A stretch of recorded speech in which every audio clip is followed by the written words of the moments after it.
Press club Shimla में रविवार को राजकीय प्राथमिक शिक्षक संघ हिमाचल प्रदेश द्वारा एक प्रेस वार्ता का आयोजन किया गया।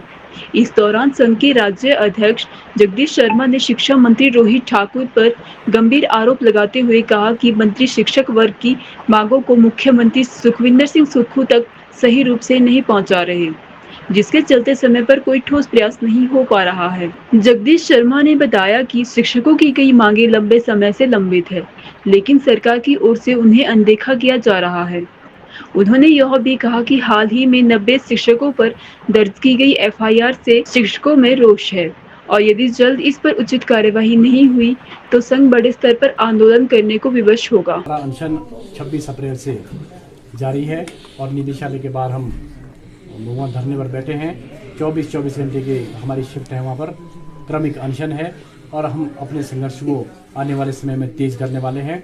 लेकिन इसके साथ साथ हम ये उम्मीद करते हैं कि सरकार को अगर लगे उनकी सूझबूझ कहीं जाग जाए कि वो वार्ता से कोई हल निकालना चाहते हैं तो हम उसके लिए भी तैयार हैं। हमें कोई ऐसा शौक नहीं है कि हमें रोष प्रदर्शन करना या धरना करना है, लेकिन अगर कहीं भी बात प्राथमिक शिक्षकों की नहीं सुनी जाएगी तो हमारा जो धरना है वो चला रहेगा और संघर्ष जो है वो और तेज होगा। 8 लोगों की इसमें सस्पेंशन हुई है और जहाँ तक सूचना है लगभग 900 लोगों के आसपास एफआईआर की है और जो सस्पेंशन है उसको लेकर के हम कोर्ट भी गए हैं। कोर्ट में भी हमने ये बात रखी है कि हमने बिल्कुल ऐसा कोई कदम नहीं उठाया था धरने में जिससे कोई कहीं किसी को कोई क्षति पहुंची हो या सरकारी प्रॉपर्टी को डिस्टर्ब किया हो, डिसमिस किया हो, तोड़फोड़ की हो। उसके बावजूद भी हमारे ऊपर जो है वो सरकारी केस कर दिए गए। न्याय की हमने गुहार लगाई है, न्याय के लिए हम कोर्ट। इस जीवन में 50-55 साल की हमारी भी उम्र हो गई। मैंने पहले भी कहा कि हमें नहीं लगता कि इतना बड़ा किसी ने कोई इतना बड़ा गुनाह करने के बाद अगर किया भी हो तो 900 लोग 1000 लोगों के खिलाफ कोई एफआईआर कर देगा, ऐसा हमें नहीं लगा। सरकार और प्रशासन का तालमेल हमें लग रहा है कि है नहीं। अगर तालमेल होता तो ऐसा ना होता। और ये जहाँ तक कोई भी एक्शन लेने की बात आती है वो सरकार द्वारा ही एक्शन कोई लिया हुआ माना जाता है, वो अच्छा हो या बुरा।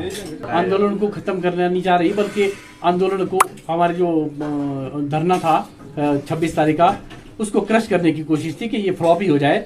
ऐसी इनकी जो चाल थी वो उसमें वो सफल नहीं हुए, क्योंकि हम जो है वो उस दिन जितने तैयार थे उससे 2 गुना अब जो है हमारी अगली तैयारी चल रही है। साथ साथ इसके कि अगर वो बातचीत करना चाहे तो हम बिल्कुल बातचीत के लिए, अगर वो 2 कदम चले तो हम 4 कदम चलने को तैयार हैं। अगर कोई बातचीत इसमें नहीं होती है तो बहुत सारे संगठनों के लोग हमसे जुड़े हैं, बार बार उनके फोन आ रहे हैं। अगली रणनीति के लिए हम उनके जो पदाधिकारी है उनके साथ एक बैठक करके अगली रणनीति तय करेंगे।